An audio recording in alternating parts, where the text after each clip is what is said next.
When grounding a bathroom motor and tub, several factors should be considered to ensure safety and compliance with the National Electrical Code.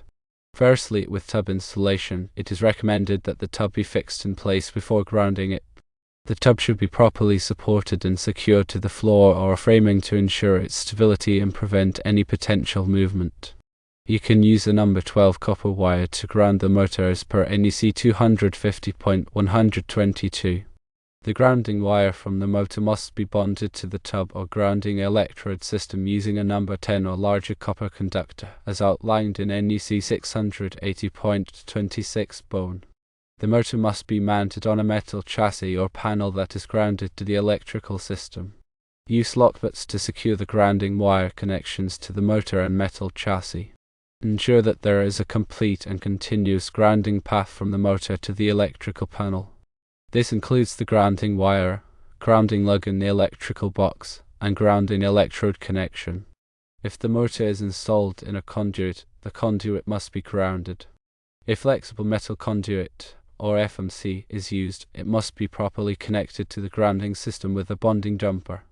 The grounding wire should be green or bare copper. The use of a ground fault circuit interrupter, or GFCI, is recommended for additional protection as required by NEC 210.8 in bathrooms. Grounding serves as a critical safety measure in electrical systems. It provides a low impedance path for fault current to return to the source, which facilitates the quick operation of overcurrent protective devices like circuit breakers or fuses.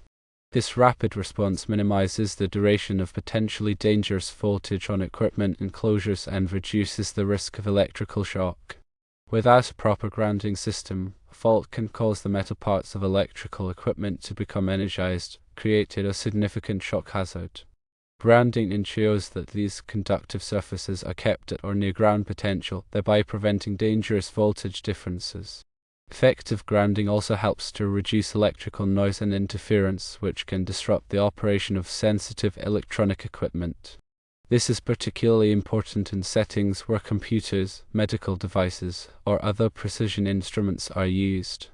The grounding system also plays a vital role in protecting equipment from damage caused by lightning strikes and voltage surges. By providing a path for these transient overvoltages to safely discharge to the earth, grounding minimizes the risk of equipment failure and fire. In addition to these safety benefits, many electrical codes and regulations mandate grounding to ensure compliance and promote safe electrical practices. These codes specify the requirements for grounding conductors, grounding electrodes, and bonding techniques to establish a reliable and effective grounding system. Adhering to these standards is essential for protecting people and property from electrical hazards. Proper grounding requires careful planning and execution. It starts with the selection of appropriate grounding electrodes, which are typically metal rods, pipes, or plates buried in the earth. The size and type of grounding electrode depend on factors such as soil resistivity, fault current levels, and local code requirements. The grounding electrode is connected to the electrical system through a grounding electrode conductor, which must be sized according to the electrical code. This conductor provides the primary path for fault current to flow back to the source. In addition to the grounding electrode conductor, bonding conductors are used to connect various metal parts of the electrical system together. This includes metal conduits, equipment enclosures, and structural steel. Bonding ensures that all these conductive surfaces are at the same potential, thereby minimizing the risk of shock. The size of bonding conductors is also specified by the electrical code and depends on the size of the circuit conductors.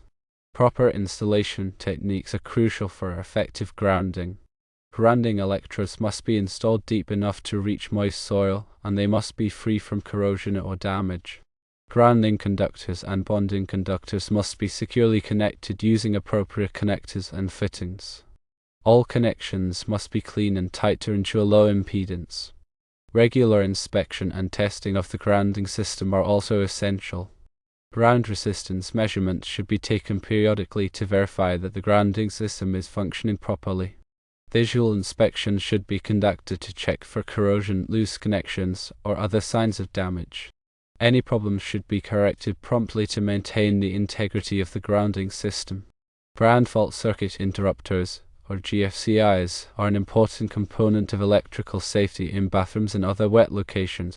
GFCIs are designed to detect small imbalances in current flow, which can indicate a ground fault. When a ground fault is detected, the GFCI quickly interrupts the circuit, preventing electrical shock. GFCIs are particularly effective at protecting against shock hazards that can occur when electrical equipment comes into contact with water. They are required by electrical codes in bathrooms, kitchens, and other areas where water is present. GFCIs should be tested regularly to ensure that they are functioning properly. The test button and the GFCI should be pressed periodically to verify that the device trips and interrupts the circuit. If the GFCI fails to trip when tested, it should be replaced immediately. When working with electrical systems, it is important to follow all safety precautions and wear appropriate personal protective equipment, or PPE. This includes safety glasses, rubber gloves, and insulated tools. Always de-energize the circuit before working on it, and verify that the circuit is dead using a voltage tester. If you are not comfortable working with electricity, it is best to hire a qualified electrician. Working with electricity can be dangerous, and it is important to take all necessary precautions to protect yourself from injury. In summary, grounding is a critical safety measure that protects people and property from electrical hazards. Proper grounding requires careful planning, installation, and maintenance. Ground fault circuit interrupters provide additional protection in wet locations. Always follow safety precautions and wear appropriate personal protective equipment when working with electrical systems. Adhering to these guidelines will help to ensure a safe and reliable electrical system. Electrical bonding is the practice of connecting all metal parts of an electrical system that are not intended to carry current. This includes metal conduits, equipment enclosures, and structural steel. The purpose of bonding is to create an electrically continuous path that minimizes the voltage difference between these metal parts. By bonding all metal parts together, the risk of electrical shock is reduced. If a fault occurs, the fault current will flow through the bonding conductors, which will quickly trip the overcurrent protective device and energize the circuit. Bonding is required by electrical codes to ensure the safety of electrical systems. The electrical code specifies the requirements for bonding conductors, bonding jumpers, and bonding techniques. Bonding conductors must be sized according to the electrical code and must be securely connected using appropriate connectors and fittings. Bonding jumpers are used to connect metal parts that are not directly connected by bonding conductors. For example, a bonding jumper may be used to connect a metal conduit to a metal equipment enclosure. Bonding techniques include the use of lock nuts, bushings, and other hardware to ensure a secure and electrically continuous connection. All bonding connections must be clean and tight to ensure low impedance. Regular inspection and testing of the bonding system are also essential. Visual inspection should be conducted to check for corrosion, loose connections, or other signs of damage. Any problems should be corrected promptly to maintain the integrity of the bonding system. Electrical bonding is an essential part of electrical safety. It helps to protect people from electrical shock and reduces the risk of fire. By following the requirements of the electrical code and using proper bonding techniques, you can ensure that your electrical system is safe and reliable. The grounding electrode system is a critical component of the overall grounding system. It provides a low impedance connection to the earth, which helps to stabilize voltage and provide a path for fault current to flow back to the source. The grounding electrode system typically consists of one or more grounding electrodes, which are metal rods, pipes, or plates buried in the earth. The size and type of grounding electrode depend on factors such as soil resistivity, fault current levels, and local code requirements. The grounding electrodes are connected to the electrical system through a grounding electrode conductor, which must be sized according to the electrical code. The grounding electrode conductor provides the primary path for fault current to flow back to the source. In addition to the grounding electrodes, the grounding electrode system may also include other elements such as metal water pipes, metal building frames, and concrete encased electrodes. These elements can be used to supplement the grounding electrodes and provide additional grounding capacity. The grounding electrode system must be installed in accordance with the electrical code. The grounding electrodes must be installed deep enough to reach moist soil, and they must be free from corrosion or damage. The grounding electrode conductor must be securely connected to the grounding electrodes using appropriate connectors and fittings. All connections must be clean and tight to ensure low impedance. Regular inspection and testing of the grounding electrode system are also essential. Ground resistance measurements should be taken periodically to verify that the grounding system is functioning properly. Visual inspections should be conducted to check for corrosion, loose connections, or other signs of damage. Any problems should be corrected promptly to maintain the integrity of the grounding system. The grounding electrode system is an essential part of electrical safety. It helps to protect people from electrical shock and reduces the risk of fire.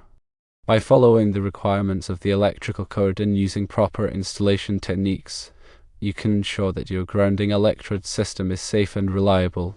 Flexible metal conduit, or FMC, is a type of flexible metal tubing that is used to protect electrical wires. It is commonly used in applications where flexibility is required, such as connecting motors or other equipment that may move. FMC is available in a variety of sizes and materials, including steel and aluminum. It is typically installed using fittings that are designed to provide a secure and watertight connection. When using FMC, it is important to ensure that it is properly grounded. This is typically accomplished by using a bonding jumper to connect the FMC to the grounding system. The bonding jumper must be sized according to the electrical code and must be securely connected using appropriate connectors and fittings. If FMC is not properly grounded, it can become energized in the event of a fault, creating a shock hazard. In addition to grounding, it is also important to ensure that FMC is properly supported. This is typically accomplished by using clamps or straps to secure the FMC to the building structure. The supports must be spaced according to the electrical code to prevent the FMC from sagging or becoming damaged. FMC is a versatile and useful wiring method, but it is important to use it properly. By following the requirements of the electrical code and using proper installation techniques, you can ensure that your FMC installation is safe and reliable. Locknuts are a type of fastener that is used to secure electrical fittings to enclosures or equipment. They are typically used in conjunction with bushings or other hardware to provide a secure and watertight connection. Locknuts are available in a variety of sizes and materials, including steel and plastic. When using locknuts, it is important to ensure that they are properly tightened. Over-tightening can damage the fitting or enclosure, while under-tightening can result in a loose connection. The proper torque for tightening locknuts is typically specified by the manufacturer. In addition to tightening, it is also important to ensure that locknuts are properly installed. This typically involves using a wrench or other tool to tighten the locknut while holding the fitting or enclosure in place. Locknuts are an essential part of electrical installations. By using them properly, you can ensure that your electrical connections are secure and reliable. Electrical safety is a critical aspect of any electrical installation. It involves taking precautions to protect people and property from electrical hazards. There are many different electrical hazards, including electrical shock, electrical burns, and electrical fires. Electrical shock can occur when a person comes into contact with an energized electrical circuit. The severity of the shock depends on the amount of current that flows through the body and the duration of the contact. Electrical burns can occur when a person comes into contact with a high-voltage electrical source. Electrical fires can occur when electrical wiring or equipment overheats or malfunctions. To prevent electrical hazards, it is important to follow all electrical safety codes and regulations. These codes and regulations specify the requirements for electrical wiring, equipment, and installations. It is also important to use appropriate personal protective equipment, or PPE, when working with electricity. This includes safety glasses, rubber gloves, and insulated tools. Always de-energize the circuit before working on it, and verify that the circuit is dead using a voltage tester. If you are not comfortable working with electricity, it is best to hire a qualified electrician. Working with electricity can be dangerous, and it is important to take all necessary precautions to protect yourself from injury. Ground fault circuit interrupters, or GFCIs, are an important safety device that can help to prevent electrical shock. GFCIs are designed to detect small imbalances in current flow, which can indicate a ground fault.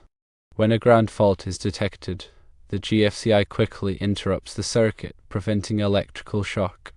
GFCIs are particularly effective at protecting against shock hazards that can occur when electrical equipment comes into contact with water. They are required by electrical codes in bathrooms, kitchens, and other areas where water is present. GFCIs should be tested regularly to ensure that they are functioning properly. The test button on the GFCI should be pressed periodically to verify that the device trips and interrupts the circuit. If the GFCI fails to trip when tested, it should be replaced immediately. The National Electrical Code, or NEC, is a set of standards for electrical wiring and equipment in the United States. It is published by the National Fire Protection Association, or NFPA, and is updated every 3 years. The NEC is not a law, but it is widely adopted by state and local governments as the basis for their electrical codes. The NEC covers a wide range of topics, including electrical wiring, equipment, and installations. It specifies the requirements for grounding, bonding, overcurrent protection, and other safety measures. The NEC is an essential resource for electricians, engineers, and other professionals who work with electricity. It helps to ensure that electrical systems are safe and reliable. Electrical codes and regulations are in place to protect people and property from electrical hazards. These codes and regulations specify the requirements for electrical wiring, equipment, and installations. They are typically enforced by state and local governments.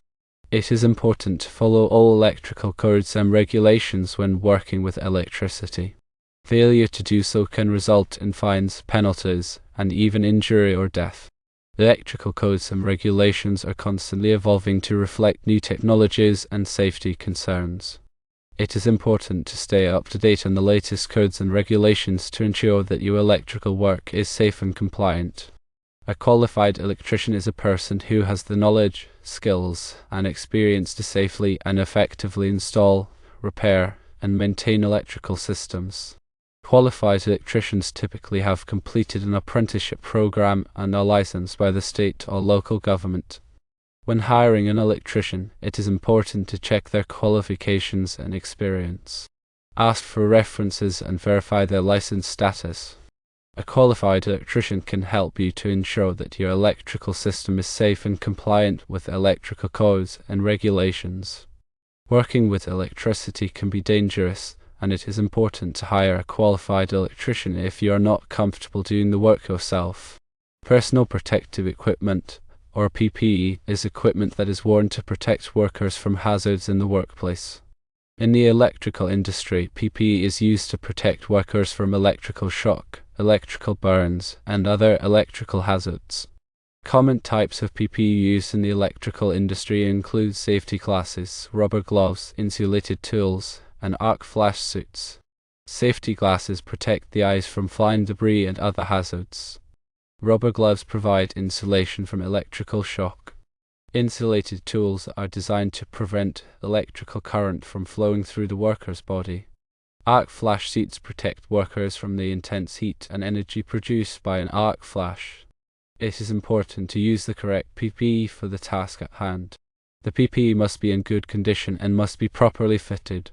Workers should be trained on how to use PPE and should be required to wear it whenever they are exposed to electrical hazards.